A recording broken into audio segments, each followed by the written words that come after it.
Uncle Abraham's Romance. "No, my dear," my Uncle Abraham answered me.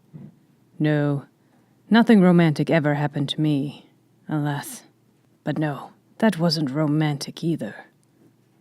I was. To me, I, being 18, romance was the world. My Uncle Abraham was old and lame. I followed the gaze of his faded eyes, and my own rested on a miniature that hung at his elbow chair's right hand, a portrait of a woman whose loveliness even the miniature painter's art had been powerless to disguise, a woman with large, lustrous eyes and a perfect oval face. I rose to look at it. I had looked at it 100 times. Often enough in my baby days I had asked, "Who's that, Uncle?" Always receiving the same answer, "A lady who died long ago, my dear." As I looked again at the picture, I asked, "Was she like this?" "Who?" Your romance." Uncle Abraham looked hard at me. "Yes," he said at last. "Very, very like." I sat down on the floor by him. "Won't you tell me about her?" "There's nothing to tell," he said. "I think it was fancy, mostly, and folly. But it's the realest thing in my long life, my dear." A long pause. I kept silence.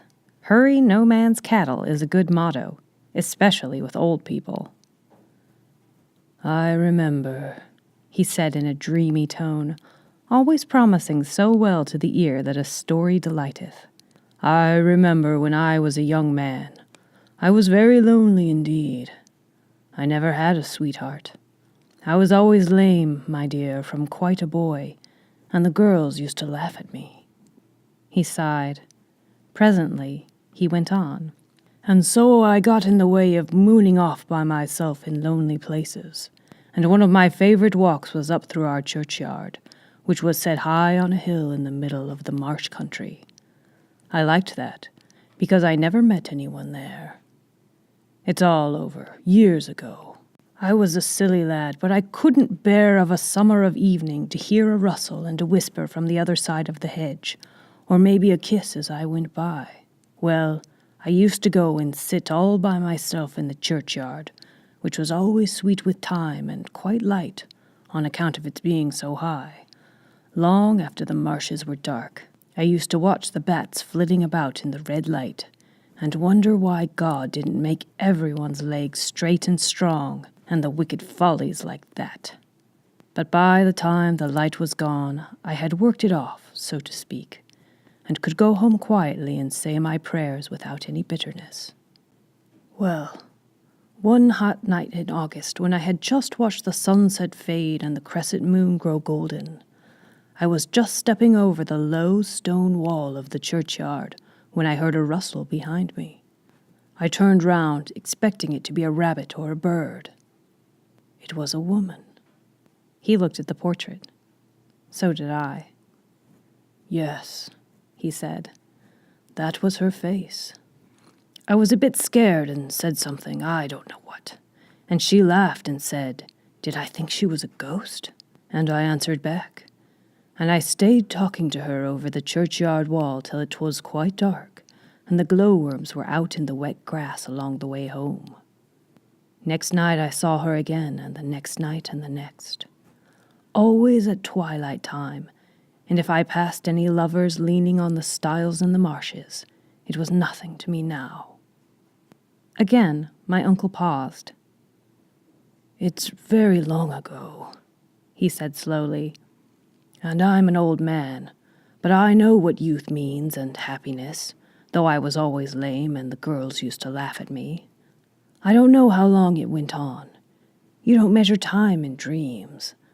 But at last your grandfather said I looked as if I had one foot in the grave, and he would be sending me to stay with our kin at Bath and take the waters. I had to go.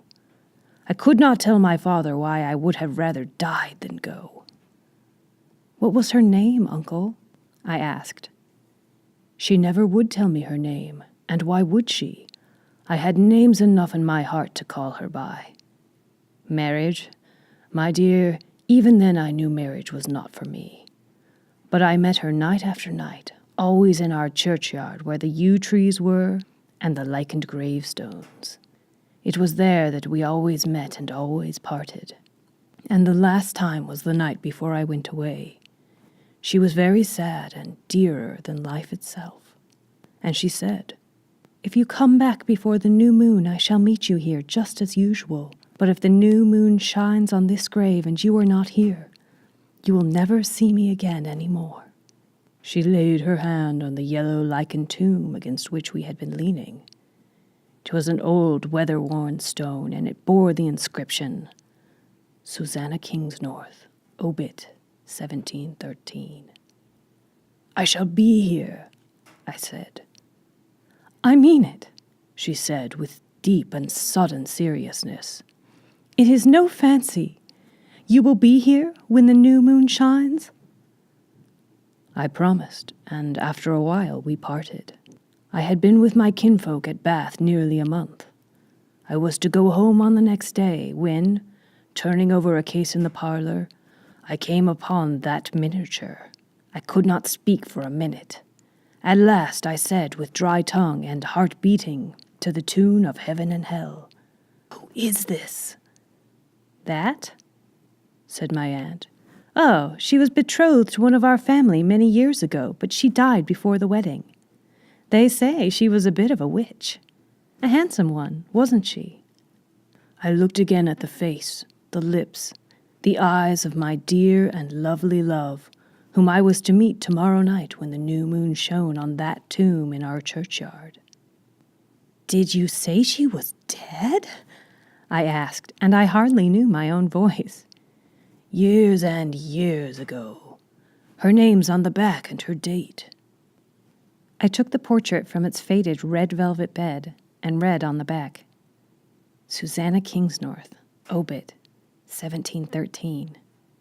"That was in 1813. My uncle stopped short.